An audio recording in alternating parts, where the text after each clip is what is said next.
The first impression is almost always one of wonder.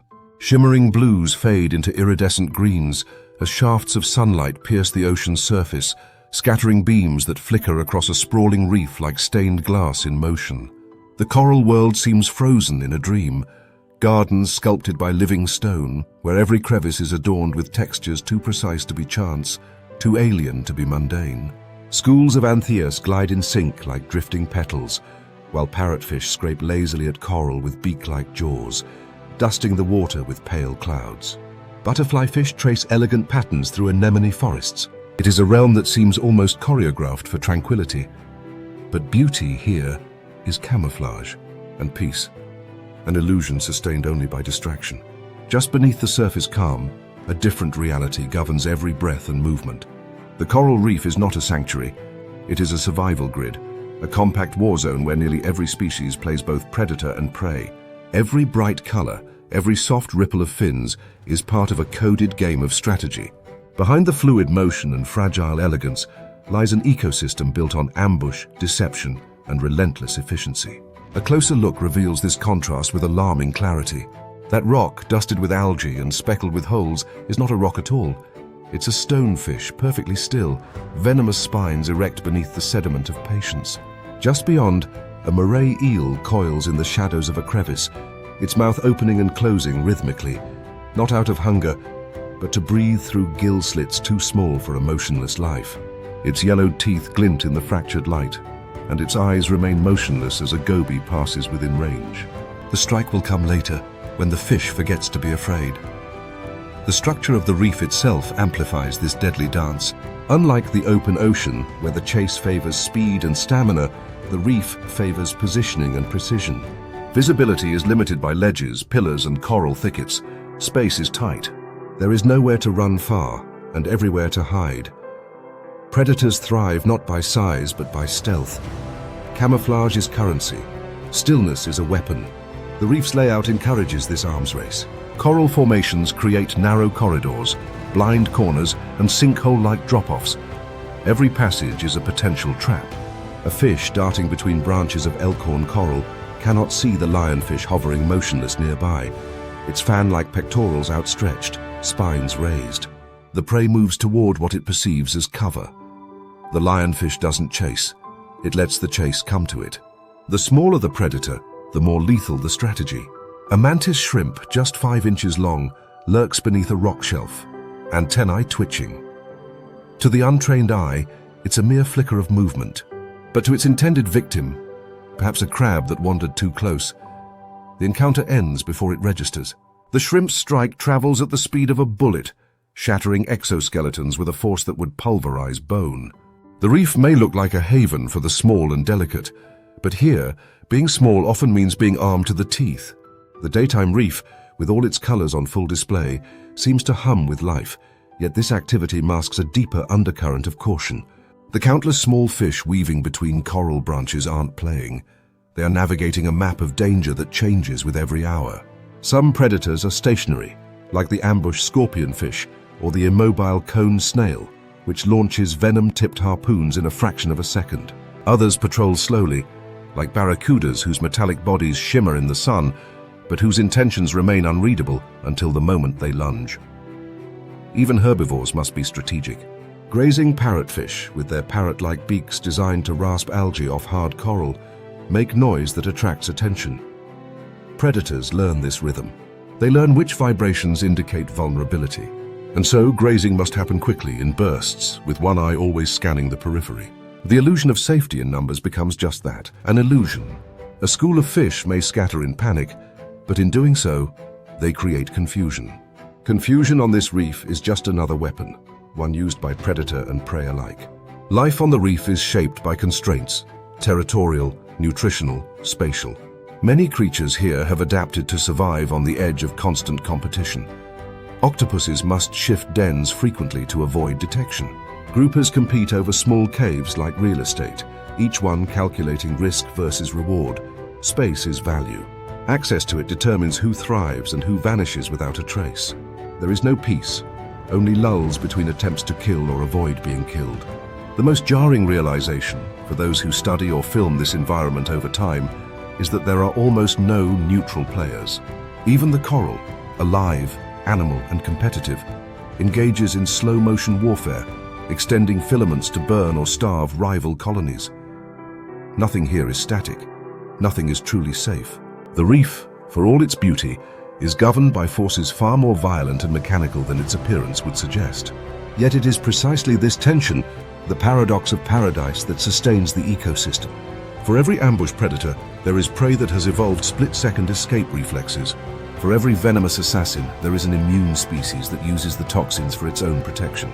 The reef is a crucible of adaptation, a place where evolution accelerates through relentless trial and error. Mistakes are punished immediately. Success is rewarded with temporary survival. From above, it still looks like a kaleidoscope of serenity, layers of soft pastels, drifting schools, and gently waving sea fans. But viewed from within, at the level of coral tunnels and sand hollows, it becomes something else entirely. It is a network of hidden jaws, invisible toxins, and creatures sculpted by the constant need to deceive, defend, or destroy. There is no dominant species here, only specialists. Some kill with speed, others with stillness. Some vanish from sight, others demand attention with dazzling displays, only to deliver a fatal surprise once too close. In the reef's dense, tangled architecture, even the most innocent gesture might be a lure. Even the most beautiful creature might be a killer waiting for its cue. And so, what appears to be a marine Eden is, in truth, one of the most calculated, lethal ecosystems on Earth. The reef does not announce its violence with screams or blood-stained tides.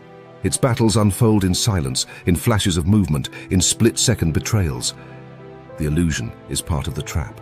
And once you see through it, the reef will never look the same again. The coral reef offers no shortage of distractions. Its surfaces are cluttered with motion, flickering fins, waving anemones, darting shrimp, all set against an ever-shifting mosaic of colors. For the casual observer, it becomes difficult to separate what's alive from what isn't, what moves intentionally from what sways in rhythm with the sea. This visual overload is more than a quirk of nature. It's an evolutionary playground, and among its most refined players are the reef's stillest, most patient hunters. Predators so thoroughly merged with their environment that they become nearly invisible, even in plain sight. In this world of ambush, motion is often the enemy. These predators don't rely on the chase or brute strength. Instead, they vanish into the visual noise, becoming part of the coral's complex architecture. What looks like algae growth may conceal a layer of venom. What appears to be a dead leaf, drifting with the current, could be the outline of a living trap. And what seems to be a motionless rock might have a mouth that opens faster than a blink. Take the scorpionfish, a broad-bodied, thick-lipped ambush predator with a face that appears sculpted from the reef itself. Its body is covered in fleshy flaps, tassels, and ragged edges that perfectly mimic encrusted coral and algae. Its coloration isn't fixed. Scorpionfish can subtly adjust the tones of their mottled skin to better match their surroundings, making them almost indistinguishable from their resting place. They settle motionless against rocky ledges or coral heads, sometimes for hours, often for days, expending almost no energy. Then, when an unsuspecting fish passes close enough, the strike is instantaneous. The scorpionfish's cavernous mouth expands like a spring-loaded net, pulling in its prey before the victim even registers movement.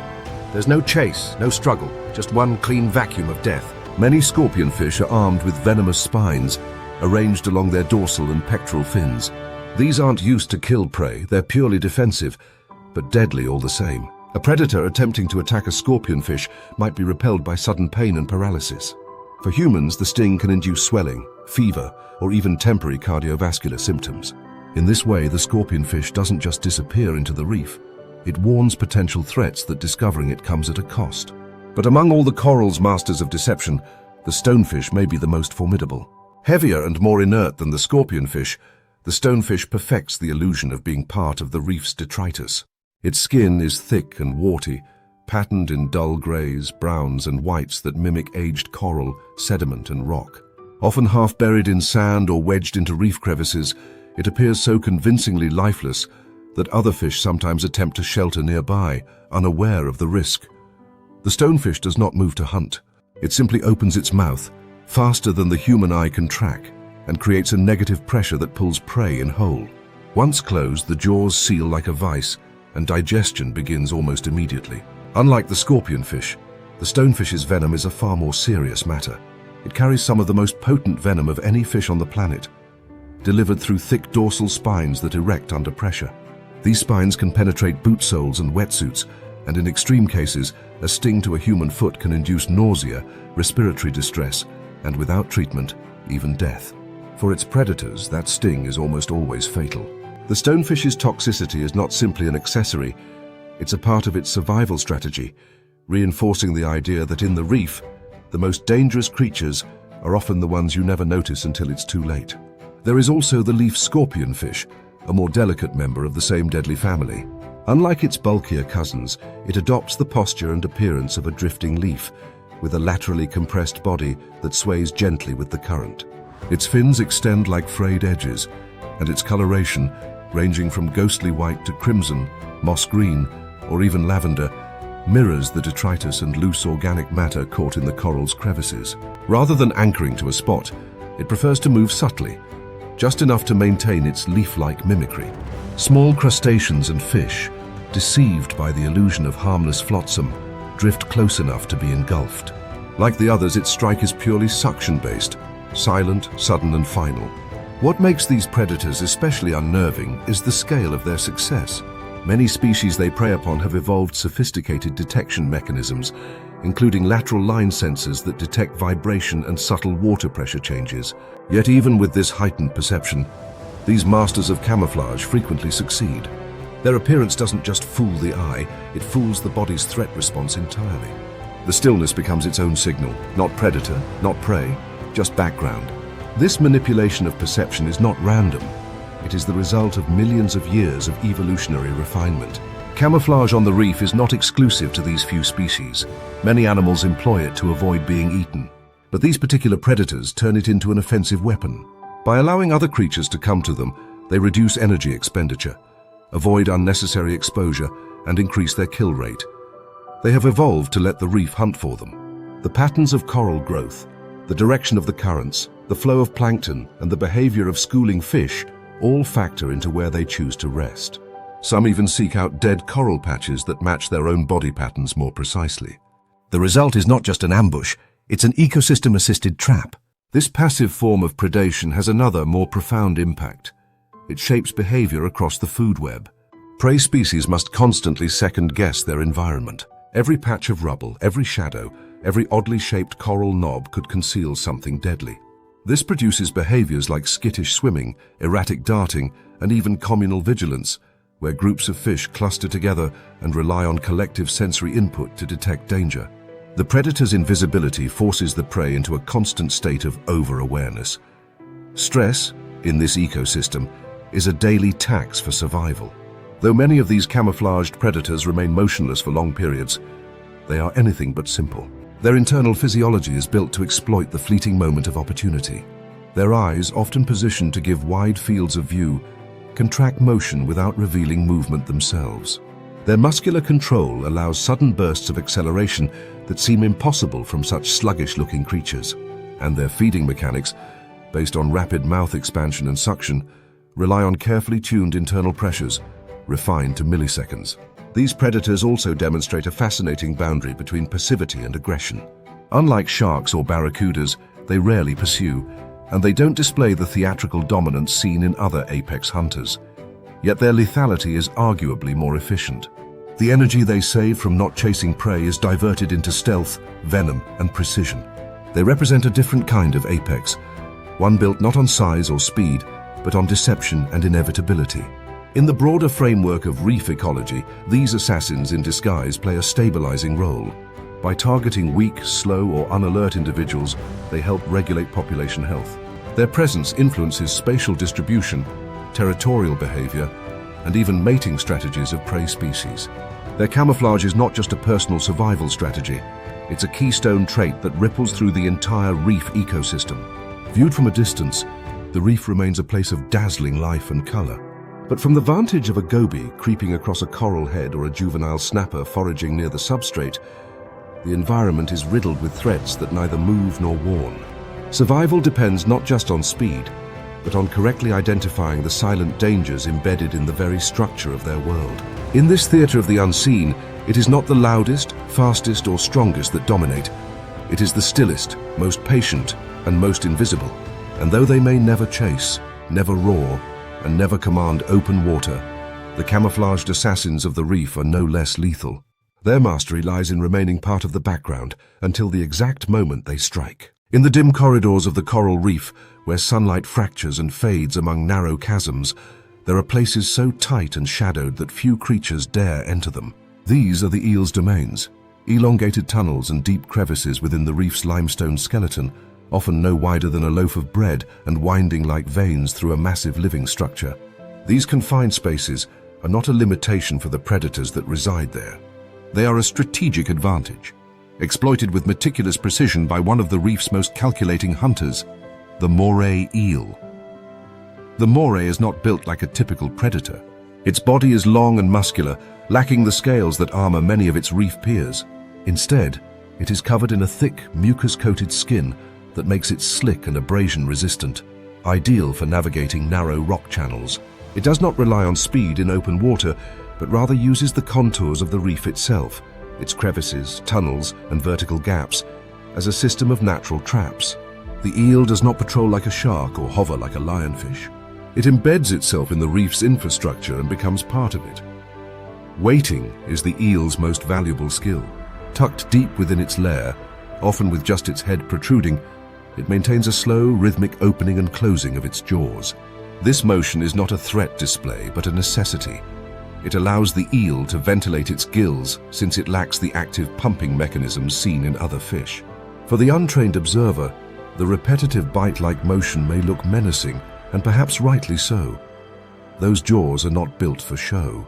When prey enters its zone of reach, typically small fish or crustaceans that stray too close in search of shelter or food, the moray erupts with astonishing speed, its entire body whipping forward with a suddenness that seems incompatible with its usual sluggish demeanor. But the true shock comes when it bites. The moray eel is one of the few fish on the planet with a second set of jaws, pharyngeal jaws, positioned deep in its throat. Once the prey is caught in the initial bite, these inner jaws surge forward, grabbing and pulling the prey backward into the digestive tract. This two-stage mechanism is brutally effective, ensuring that once something is in its mouth, it rarely escapes. The structure of the moray's bite is also worth noting. Its teeth are angled inward and often needle-sharp, designed not to crush but to pierce and trap. Depending on the species, some eels specialize in soft-bodied prey, while others, like the formidable green moray, can handle armored crabs and spiny lobsters. Their jaws are not designed for chewing. They are optimized for grip, drag, and swallowing prey whole. These physical attributes are only part of the eel's predatory success. Its behavior and intelligence add another layer. Moray eels are not aimless feeders. They choose their hiding spots carefully, preferring locations near thoroughfares where prey species routinely pass, especially around cleaning stations or coral heads that attract clusters of fish. They are territorial and often reuse the same ambush sites, becoming familiar with the habits and routines of the local fish population. Over time, a single moray may dominate a corridor, turning it into a hunting ground through repeated success. What sets moray eels apart even further is their tactical collaboration, an unusual trait in reef predators. Certain species of morays have been documented engaging in cooperative hunting with groupers, a behavior so rare in the fish world that it has drawn considerable scientific attention. Groupers, being daytime hunters with greater agility in open water, will often patrol the reef above, while morays move through the labyrinth below. When prey hides in spaces the grouper cannot access, the eel is summoned, sometimes through a series of headshakes or physical gestures, and proceeds to flush the prey from its crevice. Either the eel claims the catch if the prey retreats further into the reef, or the grouper finishes the job if the prey bolts into open water. The result is a shared benefit, an exchange of specialization between two very different hunters. This type of interspecies cooperation suggests not only advanced cognitive capacity, but also an understanding of mutual gain, a rare attribute among marine predators, where competition, not collaboration, is usually the rule. It reinforces the idea that morays are not just instinctual ambush artists, but reactive, opportunistic strategists capable of dynamic behavior. The reef itself amplifies the eel's success. Unlike pelagic hunters that rely on sight and speed, Morays take advantage of acoustic shadows and visual clutter. In the narrow gaps of the reef, sound is dampened, and movement is masked by currents and shifting corals. Prey often fails to notice the subtle ripple that precedes a moray strike. For small fish or juvenile crustaceans, the margins of safety are razor thin. Though often portrayed as solitary, some eels maintain overlapping territories, and during breeding seasons, temporary groupings can form. Their courtship behaviors are slow and deliberate, involving tactile communication and synchronized body movements rather than vocal or visual displays. After mating, females lay long strands of eggs which drift into the water column. The resulting larvae, known as leptocephali, are transparent and leaf-shaped, floating among the plankton for months before settling onto the reef and transforming into juveniles. This prolonged larval stage gives them broad dispersal potential, allowing morays to colonize even isolated reef systems. Despite their prowess, morays are not invulnerable. They are preyed upon by larger predators such as sharks and barracudas, especially when caught in the open during nocturnal foraging. Their narrow field of view and serpentine locomotion make them poorly suited for retreat once exposed. As such, many species restrict their movements to dusk and night, using darkness as both cloak and shield. Even then, they rarely stray far from a known bolt hole. Their survival depends not on boldness, but on intimacy with the terrain. It is easy to mistake the eel's reclusive nature for dullness. Yet this is a predator that thrives not through brute force, but by shaping the battlefield in its favor. It doesn't chase, it waits, it doesn't search, it listens, feels, and adapts. And it doesn't need a clear path to its prey, only an opening just wide enough to strike. On the reef, where every space is claimed, every inch contested, the moray eel is not merely surviving, it is orchestrating its environment. It does not roam like a lion across plains or soar like a hawk over forests. It coils within stone and coral, reducing its world to a narrow corridor, then mastering it. Among the most ancient of marine hunters, its success lies in a simple principle: control the ground, and the prey will come.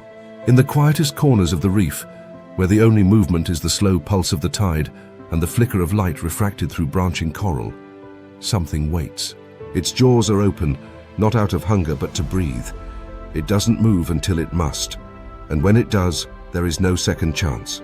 The coral reef's most dangerous weapons are not always teeth or jaws or brute strength. Some of its deadliest killers operate without speed or size, but through chemistry, using poisons so potent, so precisely delivered, that survival often comes down to the smallest of margins. In this realm, venom is both sword and shield, and those who wield it do so with quiet, efficient lethality. Among the most notorious of these venomous predators are lionfish and cone snails, creatures that, at a glance, seem far removed from the usual image of a threat. They drift, glide, and crawl with grace. But behind the elegance lies a sophisticated system of biochemical warfare. The lionfish doesn't stalk its prey with urgency. It floats, effortless, ghost-like, its elaborate pectoral fins unfurled like a dancer's fan, undulating with the current. Each fin ray is long, needle-sharp, and separated like fingers spread wide, tipped with venom glands that deliver a sting capable of causing intense pain, swelling, and in some cases, paralysis. These spines serve little purpose in attack. Instead, they act as a passive warning, a defensive perimeter that discourages even the most ambitious predators. For the lionfish, the ability to float unhindered through the reef depends on this invisible barrier. It is a creature that has largely removed fear from its behavior. Its hunting technique is unusually calculated for a reef fish. Lionfish use their wide pectoral fins to herd smaller fish into corners or against coral heads, limiting their escape routes. Then, with slow, deliberate movements, they shift into position and strike with sudden forward suction, opening their mouths and pulling in prey so rapidly that water displacement alone can stun a victim. This method, though visually unremarkable, is devastatingly effective. It allows lionfish to feed at close range without pursuit, conserving energy and keeping themselves protected throughout the encounter. Lionfish are primarily native to the Indo-Pacific, but their reputation has expanded dramatically due to their invasive spread across the Western Atlantic and Caribbean. In these non-native waters, they have few natural predators, and their venomous spines grant them almost total immunity from attack. This has led to population explosions, with lionfish decimating juvenile fish stocks and outcompeting native species for space and resources. Their success is not just a product of their venom, it is how completely they've mastered the reef's rules of movement, concealment, and timing. Their appearance adds another layer to their strategy. Unlike most predators that rely on blending in, the lionfish advertises itself openly. Its vivid stripes and expanded silhouette signal danger, aposematism in action. These visual warnings, while striking to the human eye, are a universal cue in the animal world. Approach at your own risk. This boldness allows lionfish to glide into spaces other predators avoid, feeding in daylight hours and occupying crevices too confined for faster, more conventional hunters. But while lionfish dominate through their presence, cone snails operate in the opposite manner, silent, patient, and nearly invisible. Cone snails are slow-moving marine mollusks, housed within conical shells of intricate patterns and earthy tones. They are unassuming at first glance, moving across the sand or reef surface with the cautious speed of a grazing herbivore. Yet within their fragile-looking bodies is one of the most advanced venom delivery systems in the animal kingdom. Each cone snail possesses a specialized radula tooth, essentially a hollow, barbed harpoon, that is loaded with a complex mixture of venom called conotoxin. This venom is not a single substance, but a cocktail of dozens to hundreds of distinct peptides, each targeting different neural pathways. Some affect muscle contraction, others disrupt pain receptors, and many block sodium or calcium channels critical for nerve communication. The result is paralysis, disorientation, and in some species, death within moments. The harpoon is kept coiled inside the snail's body, loaded and ready. When prey passes by, typically small fish, marine worms, or even other mollusks, the cone snail extends a flexible proboscis, takes aim, and fires. The harpoon strikes with astonishing speed, injecting venom before the prey has a chance to respond. In fish hunting species, the action is nearly instantaneous. The fish stiffens mid-swim and drops twitching to the sea floor. The snail then extends its proboscis once again to drag the immobilized victim toward its mouth, where it is swallowed whole. What makes cone snails particularly fascinating is the specificity of their venom.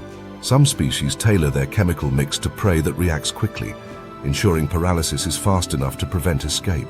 Others use slower-acting toxins meant to disorient and confuse. In larger fish-hunting species like Conus geographus, the venom can be potent enough to pose a threat to humans. Though rare, envenomations by these snails have led to fatalities. There is no antivenom. Unlike most reef predators, cone snails are almost entirely nocturnal, using darkness to mask their movements. Their method of hunting allows them to take down prey much larger than their slow speed would suggest.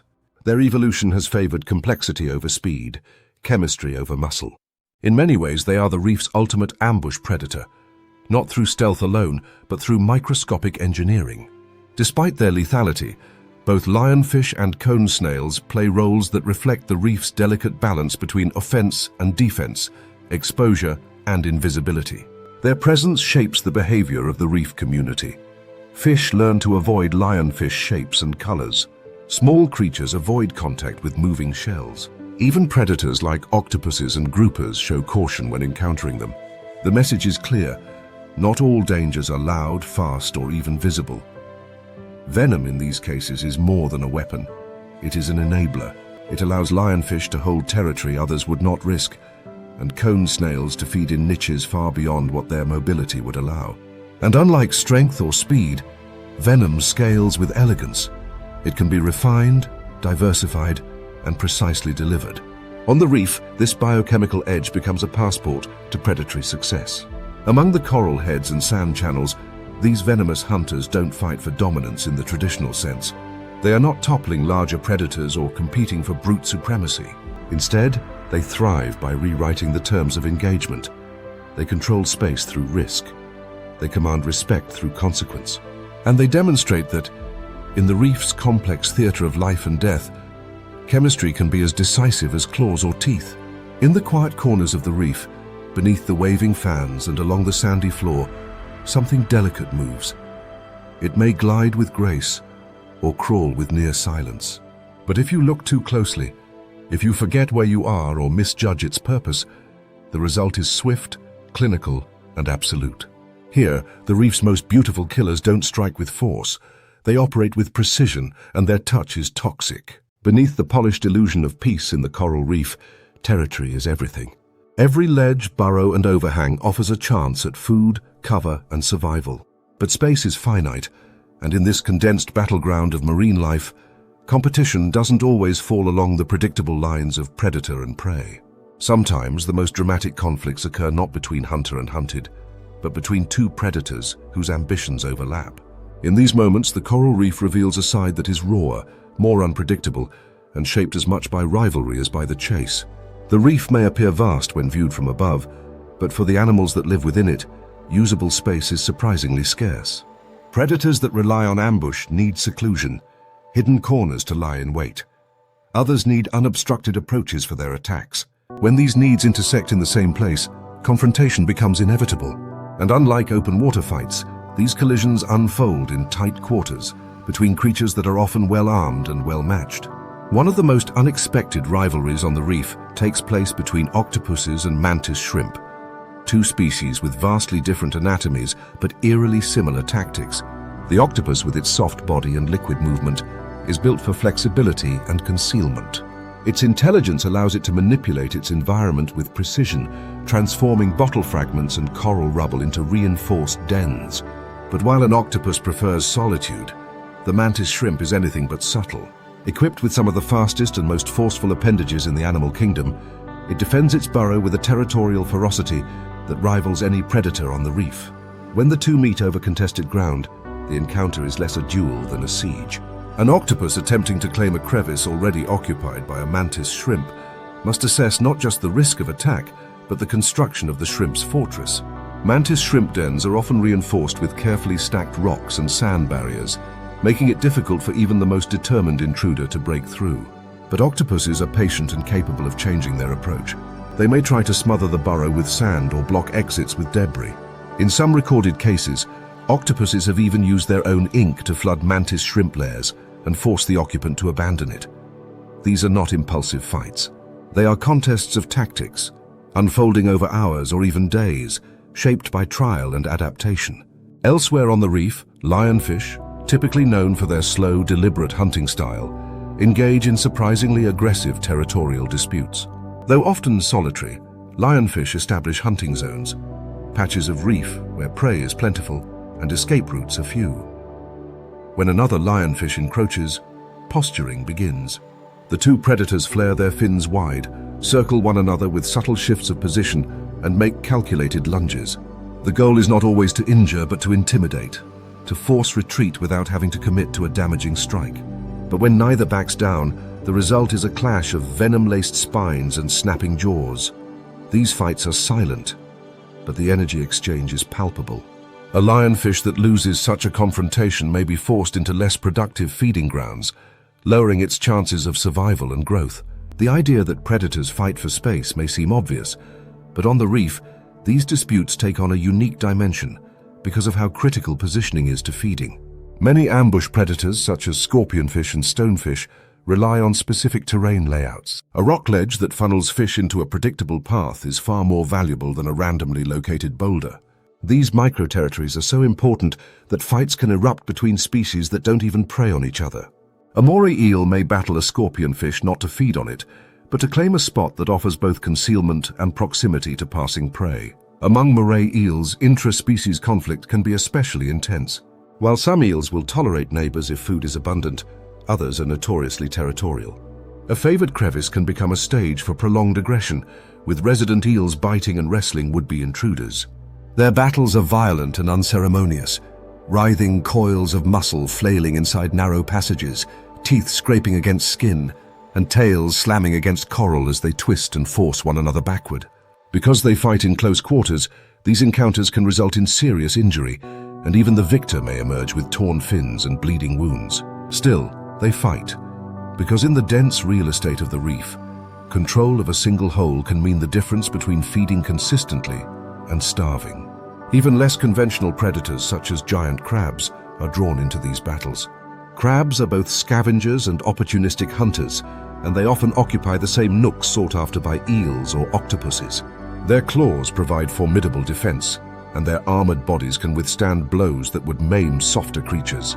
Disputes between crabs and other predators often revolve around food, such as the carcass of a recently killed fish, or access to a shared crevice. While a crab can sometimes repel an octopus or small eel with sheer aggression, It usually must rely on the surprise of a sudden strike or the stubbornness to hold its ground for long enough that the attacker gives up. These predator-on-predator confrontations are not anomalies. They are structural elements of the reef's ecology. Because the coral environment offers so many crevices and passageways, dominance is not always about size or speed. It's about location, adaptability, and determination. Predators here must weigh every move. A fight might secure a prime hunting zone, but it might also leave an animal too injured to feed effectively or vulnerable to its own predators. These fights also influence the broader dynamics of the reef. When a dominant predator is displaced from its territory, the ripple effect can shift hunting patterns across multiple species. Fish populations may return to certain areas, or other predators may fill the vacuum left by a retreat. The reef constantly reshuffles, its power structures never fixed for long. And with so many species operating within inches of each other, even a single conflict can trigger a chain of displacements and counterclaims. Interestingly, not all confrontations end in violence. In some cases, predators engage in prolonged standoffs that resolve through posture and persistence rather than force. A large octopus and an adult grouper may find themselves eyeing the same hollow in a coral head, circling, testing each other's reactions, neither committing to an attack. These silent negotiations demonstrate the reef's complexity.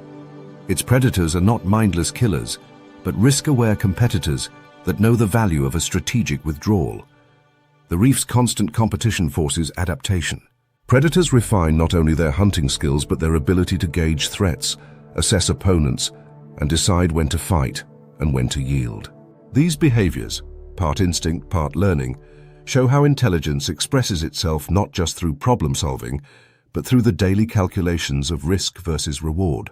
In this tight, crowded ecosystem, there is little room for error. Each confrontation carries consequences that extend beyond the individuals involved. The winners claim more than a meal. They shape the reef itself, dictating where prey can hide, where danger lives, and how balance is maintained in a place where survival depends not just on what you eat, but what you can defend. In the coral reef, every corner can be claimed, every passage contested, and even the deadliest killers must sometimes fight not just to hunt, but to hold their ground. On the quiet edges of coral rubble fields, where discarded shells and fragments of dead coral scatter like broken pottery, a small burrow opens beneath the sand. It looks unremarkable, just a shallow hole reinforced by bits of shell and gravel. But something waits inside, peering out with bulbous, independently moving eyes that twitch and swivel with startling precision. At first glance, the animal's form is difficult to pass, its posture low and tense, its limbs tucked, its coloration iridescent and shifting. But this is not a passive inhabitant of the reef. This is Odontodactylus ciliaris, the peacock mantis shrimp, one of the most formidable ambush predators the reef has ever produced. Though it rarely exceeds 15 centimeters in length, the mantis shrimp ranks among the most destructive hunters in the marine world. Not because of size or venom, but because of physics. Specifically, the physics of acceleration, impact, and pressure. It possesses a pair of club-like appendages, thick, hammer-shaped limbs that fold beneath its body like a coiled spring. These appendages are not used for walking or defense. They exist solely to strike, and when they do, they release more power per unit of size than any other animal movement known to science. The mantis shrimp does not hunt by chasing. It waits. Perched just within the lip of its burrow, it watches the world through some of the most complex eyes ever evolved. Each eye operates independently and can rotate freely, providing an uninterrupted panoramic scan of the surroundings. Unlike human vision, which depends on 3 photoreceptor types for color, mantis shrimp have up to 16, including receptors for ultraviolet and polarized light. Their world is not just colorful, it's layered in patterns and wavelengths that other creatures cannot perceive. This visual advantage helps them detect prey, rivals, or predators against complex reef backdrops that would confuse most animals. But it is the strike itself that defines the mantis shrimp. When a crab or snail approaches its burrow, the shrimp does not warn or posture. Instead, it explodes forward in a flash, unleashing a punch that travels at over 20 meters per second. The acceleration of this movement is comparable to the velocity of a .22 caliber bullet. In fact, the strike is so fast that it creates a cavitation bubble, a pocket of vapor that collapses with enough force to produce light and heat. Even if the initial strike doesn't make contact, The resulting shockwave alone is often enough to stun or kill the target. It is, quite literally, a hit with an aftershock. This dual threat, mechanical impact followed by cavitation, makes the mantis shrimp's strike not only powerful but uniquely destructive. Thick-shelled prey like snails and clams, which have evolved over millions of years to withstand crushing pressure from predators like crabs and fish, often shatter instantly under a single blow. Crabs, with their jointed armor, are especially vulnerable. The mantis shrimp doesn't just break them, it punches through them, targeting joints and soft spots with alarming precision. The appendages used in these strikes are reinforced with mineralized structures that have been the subject of intense scientific study. The outer surface of the club is composed of a unique herringbone pattern of chitin and calcium phosphate, layered in a way that absorbs shock without cracking. This material is so efficient that engineers have studied it for use in body armor and aircraft design. Beneath the surface lies a spring-loaded saddle structure, which stores and releases energy like a mechanical catapult. The entire apparatus is reset after each strike, and some shrimp have been observed delivering multiple hits in rapid succession, reducing prey to fragments in a matter of seconds. Despite their aggressive nature, mantis shrimp are not careless. They are meticulous architects of their environment. They reinforce their burrows with shells and coral debris, positioning entrance and exit points for both protection and strategic retreat. Some species even construct false exits or emergency escape tunnels. They are also fiercely territorial. When two mantis shrimp encounter one another, the result is often a series of rapid posturing displays, followed by high-speed duels that end when one retreats or is incapacitated. These fights are brutal and can be fatal. Unlike many reef animals that bluff to avoid injury, mantis shrimp often commit fully, and the winner claims the shelter or territory outright. Their aggression extends to unfamiliar objects, including glass. Mantis shrimp have been documented cracking the walls of aquarium tanks with their strikes, misidentifying their reflections or tapping at perceived intrusions. In captivity, they must be kept in reinforced enclosures, and many aquarists refer to them as thumb splitters for their capacity to inflict serious injury on unwary handlers. Yet even this violent reputation understates their sophistication. These animals are not mindless brawlers. They are precise, deliberate, and astonishingly well adapted to life in a narrow, competitive niche. Unlike many reef predators that rely on surprise alone, the mantis shrimp combines strategy with overwhelming force. It positions itself where prey is likely to pass, waits with absolute stillness, then strikes with such speed that the event occurs faster than a blink. Even high-speed cameras struggle to capture the exact moment of contact. In some cases, prey continues moving briefly before its body registers the damage. A crab may raise a claw, begin to turn, and then simply collapse, its exoskeleton fractured at the hinge. Different species of mantis shrimp employ variations of the same weapon. Smasher types, like the peacock mantis shrimp, rely on clubbed limbs to bludgeon and destroy. Others, known as spearers, wield sharp, barbed appendages to impale soft-bodied prey. These spearers favor ambush from within burrows in sandflats, where fish or worms pass overhead. Their strike is equally fast, but involves penetration rather than force trauma. Both groups exhibit the same visual acuity and territorial aggression, but their methods are tailored to different prey types and hunting environments. As predators, mantis shrimp are solitary and highly specialized.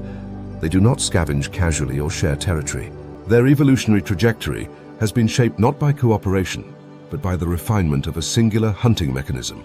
Each strike is an act of engineering, each burrow a fortified bunker, each encounter a test of reflex and resilience. In the grand hierarchy of reef predators, they are anomalies, small in stature but outsized in impact. They do not chase, and they rarely flee. Instead, they engineer their success, transforming the very laws of physics into a survival tool. In a world filled with teeth, venom, and speed, the mantis shrimp has chosen a different path. Brute force delivered with surgical precision, guided by some of the best eyes in nature. Along the edges of coral spires and sand-swept flats, they continue their work unseen. Small flashes of color vanishing into dark holes, waiting for the right vibration, the right movement, the right angle. Then, with a single devastating burst, the reef reminds us that power is not always tied to size. Sometimes it lies in the muscle behind the strike and the silence that comes after. As the sun dips below the horizon, the coral reef begins a slow, almost imperceptible transformation. The brilliant colors that once shimmered beneath the surface grow muted, washed in the final refracted beams of daylight. Shadows stretch long across the coral heads, and the vivid activity of the daytime reef begins to fade. Schools of butterfly fish, wrasses and tangs retreat into crevices, some disappearing entirely into the labyrinthine coral, others huddling in the open with their bodies pressed flat against surfaces, minimizing movement in hopes of avoiding attention. Above them, the light dims from turquoise to steel blue and then finally to black. In the absence of the sun, a new set of rules takes hold, ones written by those creatures that wait patiently for darkness before making their move. Nightfall on the reef is not a simple dimming of activity, it is a full ecological shift. The visual cues that dominate the day are replaced by scent trails, vibration, and flickers of bioluminescence. Predators that remain hidden during daylight hours now emerge with purpose, taking advantage of the vulnerability that comes with sleep. Where daylight encourages color and speed, night favors silence, stealth, and tactics built on surprise. One of the most formidable nocturnal hunters is the reef octopus. During the day, it often shelters in a rocky den, wedged deep within coral rubble or sealed behind a makeshift barricade of shells and debris. But at night, it ventures out with slow, deliberate movements. Its body flows across the sand like poured ink, limbs extending and contracting with eerie fluidity as it navigates the reef in near total silence. The octopus's skin shifts in real time, adapting not just to the texture and color of its surroundings, but to the light conditions and even the patterns of moving water. Chromatophores, pigment-filled cells in its skin, allow it to vanish against rock, sand or coral, even under the faintest starlight filtering through the surface. The octopus doesn't rush, it glides. Its hunting method is methodical and tactile. Tentacles reach into holes and under ledges, probing with the sensitivity of fingers. A sudden constriction, a burst of motion, and a sleeping crab or fish is pulled from its shelter. In some cases, the octopus injects venom through its beak, subduing the prey with neurotoxins before pulling it back to its lair. There, it dismembers and eats in seclusion, leaving behind a scatter of discarded shells known as an octopus midden, a grim testament to the night's work. Elsewhere, parrotfish, now motionless in their nightly rest, become easy targets. Many species envelop themselves in mucus cocoons before sleeping, a transparent layer secreted from their gills that acts as both a scent barrier and a first line of defense against parasitic invaders. But this cocoon does little against a determined predator. To an octopus, a parrotfish sleeping within its mucus bubble is as exposed as if it were lying bare on the sand. The octopus doesn't need to breach the bubble. It simply encloses the fish in its arms, neutralizing it before it can fully awaken. The bubble may deter parasites, but it offers no protection against intelligence and intent. The reef at night is also a canvas for bioluminescence, a phenomenon less visible in the sensory chaos of daylight. Microscopic plankton flash in bursts of blue-green light when disturbed. Some predators, like the flashlight fish, use this effect to their advantage. These small, deep-bodied fish possess light-producing organs beneath their eyes, housing symbiotic bacteria that emit a continuous glow. At night, flashlight fish patrol the reef edge, turning their lights on and off with a flap of skin to communicate, attract mates, or confuse prey. In darkness, their glowing eyes are often the only thing visible, a haunting sight moving across the reef's perimeter. Their vision is highly tuned for the low-light conditions of the reef at night, allowing them to locate small crustaceans and planktonic organisms that rise from deeper water under the cover of darkness. In many cases, their light functions like a headlamp, illuminating prey just long enough for a precise strike. But this light also makes them visible to larger hunters, forcing them to adopt erratic swimming patterns to avoid detection. Light becomes both tool and liability, a strange double-edged survival mechanism that turns their own biology into a gamble. Not all nocturnal predators rely on vision. The grey reef shark often becomes more active in twilight and early night, using its acute sensitivity to electrical signals and vibrations to track down sleeping or slow-moving fish. They patrol the reef's outer walls, using cover and silence to drift close before lunging into bursts of speed. Many fish, too sluggish or unaware in their dormant state, are caught without a chance to flee. Unlike during the day, where sharks may be visible long before they strike, the night gives them the cloak of shadow and confusion. Another underappreciated threat comes from benthic hunters, creatures that scour the sea floor for prey under the cover of sediment and darkness. Flatworms and sea slugs, though often dismissed due to their size and appearance, are highly adapted for nighttime feeding.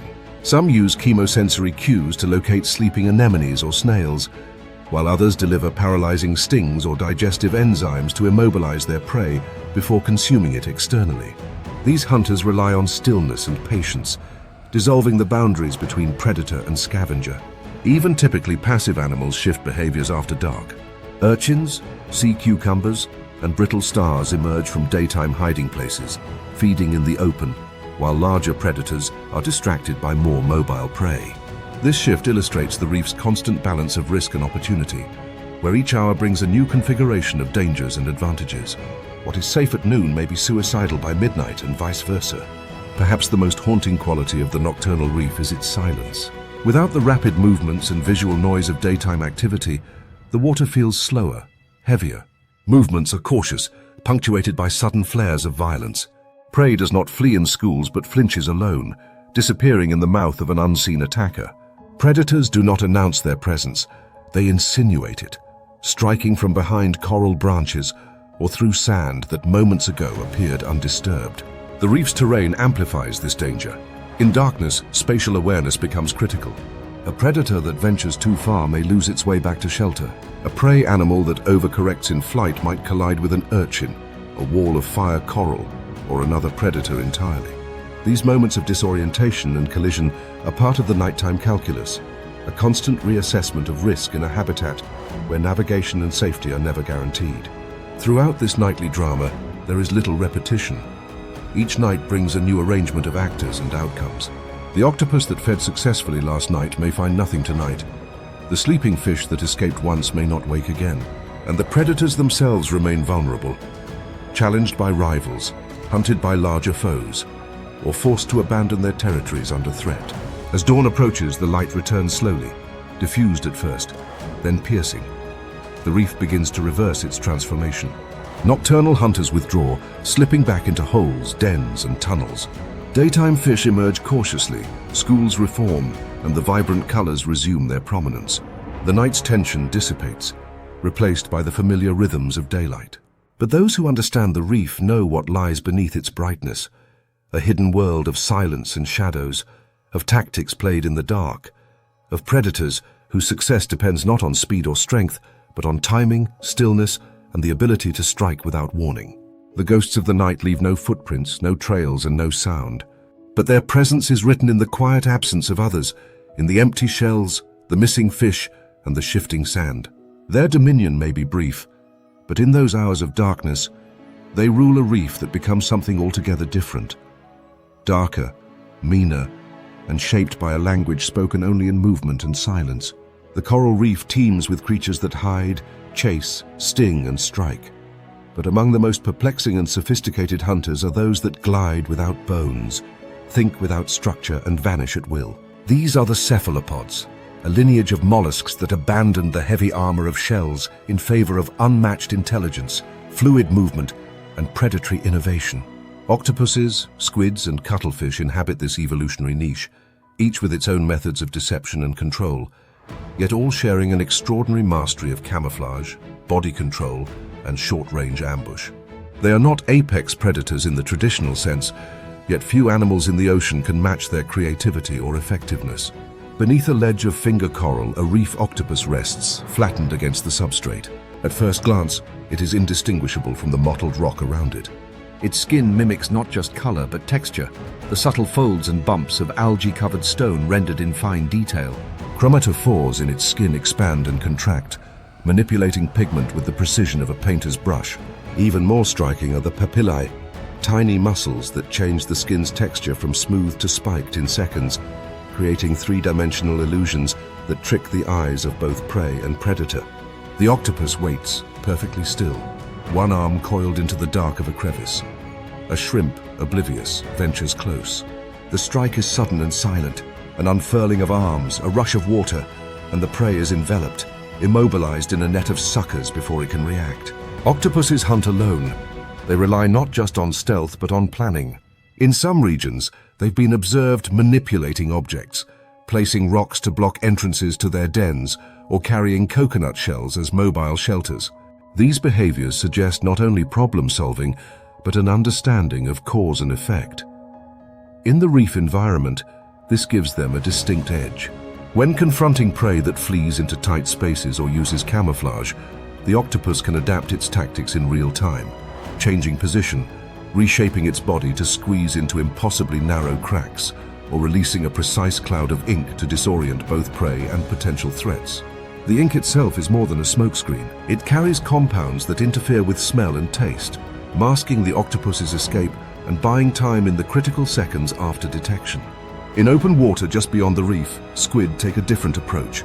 Built for speed and coordination, many squid species are fast-swimming, social hunters that operate in groups, scanning the water column for small fish, crustaceans, or even other squid. Unlike their octopus relatives, squid do not seek cover among rocks. They use their agility, their reflexes, and the propulsion system that defines their movement. By drawing water into a muscular mantle cavity and expelling it through a siphon, they can accelerate in any direction, spinning or reversing in mid-water like underwater fighter jets. This jet propulsion system, combined with rapidly shifting color patterns, makes them difficult to predict and harder to catch. Some squid species communicate through color changes, using chromatophores in complex, rippling patterns that move across their bodies like language. These visual signals may serve to coordinate group behavior during hunts or confuse prey by triggering startle responses. When cornered, they too release ink, but often combine it with rapid retreat and disruptive body flashes, effectively overwhelming the sensory field of their pursuer. But among the cephalopods, few are as mystifying as the cuttlefish. With a stout, broad body and a flattened fin-like skirt undulating constantly around its sides, it hovers mid-water with a grace that seems at odds with its hunting efficiency. Cuttlefish are ambush predators, but their strategy is subtle, psychological, and unique in the animal kingdom. They don't just wait for prey to wander close. They lure it, often through a mesmerizing display of color and motion. As a small fish approaches, the cuttlefish begins to pulse with iridescent waves. Light and dark bands race along its skin in controlled ripples, drawing attention and holding it. Some researchers believe these patterns may imitate environmental cues or simply overload the prey's visual processing. Either way, the result is hypnotic. The fish slows. The cuttlefish edges closer. With a sudden strike, two feeding tentacles shoot forward, springing from beneath the creature's folded arms. These tentacles are equipped with suckers at their tips and can extend with lightning speed, pulling the prey into the cuttlefish's beak-like mouth before it can respond. The tentacles retract as quickly as they extended, and the fish disappears into a tangle of limbs that return instantly to calm, neutral form. Cuttlefish, like their octopus and squid cousins, possess excellent vision, particularly well adapted to contrast detection. Yet, paradoxically, they are believed to be colorblind. How they control their own elaborate coloration with such precision remains one of marine biology's unanswered questions. Their ability to mimic not only objects like rocks and algae, but even other animals, crabs, sea snakes, or other cephalopods, suggests a form of visual processing that doesn't require color in the way we understand it, but instead interprets patterns and contrast to construct highly effective disguises. At night, reef-dwelling cephalopods become even more daring. With many visual predators dormant and prey species less alert, octopuses in particular expand their hunting range. They move into the open, crossing sand plains under cover of darkness, reaching into burrows and overturning shells. Their arms operate semi-independently, using tactile sensors to explore, grip, and manipulate. If threatened, they may deploy ink, but just as often, they vanish entirely, slipping behind a boulder or into the mouth of a cave, reforming their appearance in seconds. Their intelligence offers other advantages. In laboratory settings, octopuses have navigated mazes, opened jars, and recognized individual humans. In the wild, this cognition translates to adaptability, a crucial trait in ecosystems as dynamic and densely packed as coral reefs. When a favored hunting ground becomes crowded or picked clean, they move. When a prey species changes its habits, the octopus adapts its timing and approach. And when a predator begins to focus on octopus as prey, the animal develops new hiding strategies or even mimics other, less palatable species. Cephalopods are short-lived. Many species live just a year or two, reproducing once before dying. Yet in that brief span, they display a level of complexity and behavior that rivals animals with far longer lifespans. They grow rapidly, learn quickly, and engage in behavior far beyond what one might expect from a creature without a spine or bones. Their brains are large, with distinct lobes for problem-solving, motor control, and sensory input. Even their arms contain a degree of autonomous processing, allowing them to interact with the environment independently of the central brain, a feature unique among invertebrates. Across the reef, their presence is often fleeting. An octopus seen one day may be gone the next. A cuttlefish display may vanish before a diver can approach. Squid schools appear and dissolve in a matter of minutes. Yet their influence on the reef is outsized. They prey on a wide range of species, regulate populations of crustaceans and fish, and themselves provide sustenance for larger predators, from moray eels to reef sharks. In this way, they act as both sculptors and sustenance, intelligent agents in the reef's constant cycle of life and death. Among the cracks, over the sand, and beneath the coral, the cephalopods move without noise, without ceremony. Their presence is marked not by force, but by invention. In a world that often rewards size and muscle, they rely on something else entirely: adaptation, deception, and a deep, instinctual cunning that keeps even the most experienced predator wary. Tentacles, after all, are not just tools of grasping. Here they are instruments of control, of intelligence, of terror when deployed with purpose. And in the coral reef, few things are more dangerous than an animal that can outthink its enemies, vanish at will, and strike before it's seen. To understand the reef as it truly is, one must abandon the habit of looking only at the grand and the obvious. The darting schools of fish, the sweeping glide of a stingray, the spectacular camouflage of an octopus. These are only part of the story. Just beneath the coral surface, tucked in crevices no wider than a finger, beneath a thin layer of sand, or hidden among discarded shells, a second war zone unfolds, one that is quieter, smaller, and shockingly efficient. Here, survival is decided in centimeters and milliseconds. It is a battlefield of tiny killers, creatures that never grow larger than a human hand, but whose methods of ambush rival those of any apex predator in precision and brutality. The first clue to this hidden domain lies in the way the sand behaves. In certain patches of the reef, fine grains shift for no apparent reason, forming faint depressions or sudden eruptions of particles. There's no current strong enough to cause this movement, no visible creature responsible. But the moment a small fish, shrimp, or goby wanders too close, the illusion breaks. The seafloor opens, not with a dramatic burst, but a blink-fast vertical snap. The prey is gone before it can react, dragged downward by something unseen. The grains of sand resettle as if nothing ever happened. This is the work of the bobbit worm, a predator as disturbing as it is effective.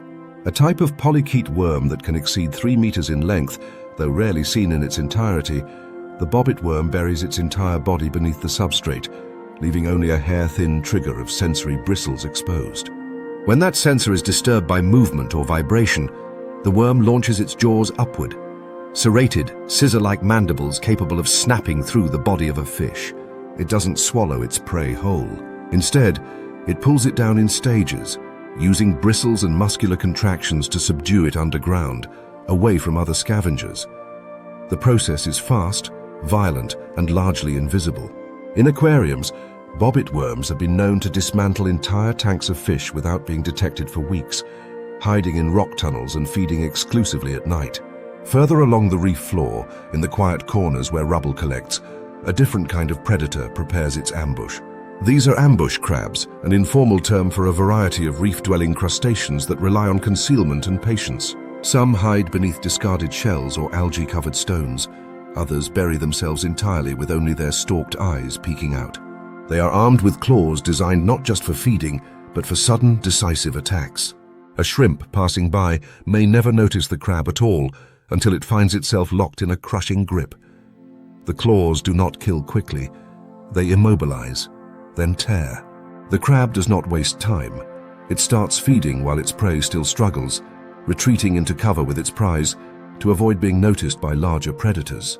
Some crabs go even further, integrating materials into their camouflage. Decorator crabs, for example, attach algae, sponges, and fragments of coral to their carapaces, turning themselves into moving pieces of the reef. Others use deception as an offensive weapon. The aptly named pom-pom crab carries anemones in its claws like living boxing gloves, waving them as both defense and a deterrent. While not ambush predators in the strictest sense, they represent the reef's obsession with adaptation, where even symbiosis can become a kind of weapon. The scale of this micro-battlefield demands a different kind of observation.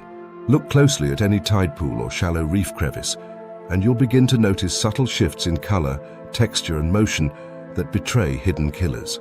A tube no wider than a drinking straw juts out from a rock, home to a tube worm, another variety of polychaete.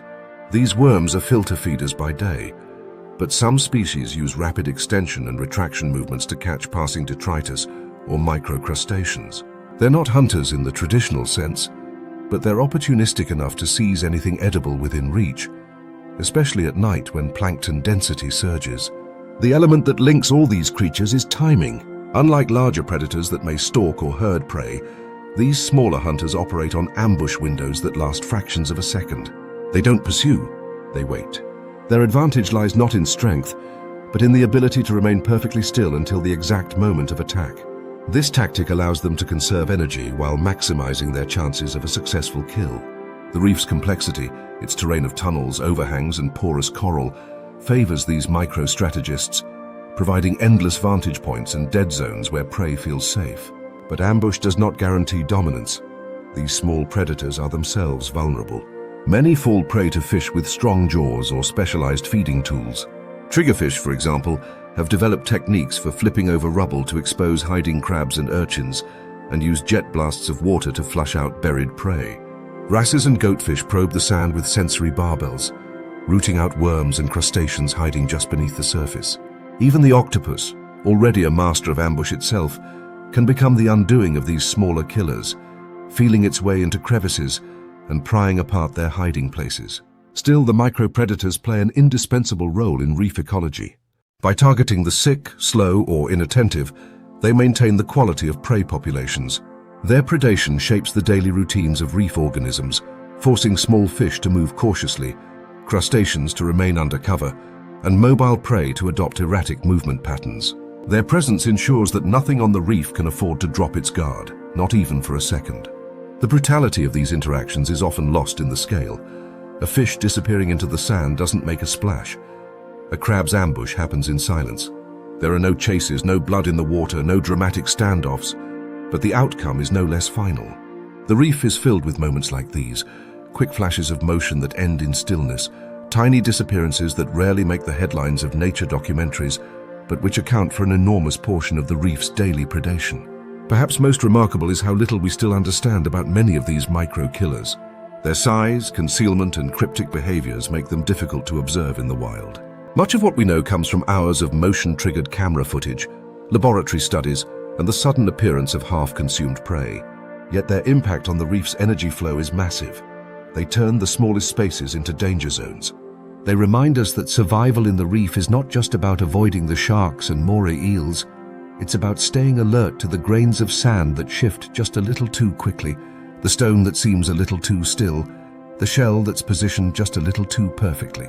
To the untrained eye, the reef at rest seems peaceful, but beneath the surface of that calm lies a network of traps, jaws, and appendages, every one of them ready, hidden, and waiting.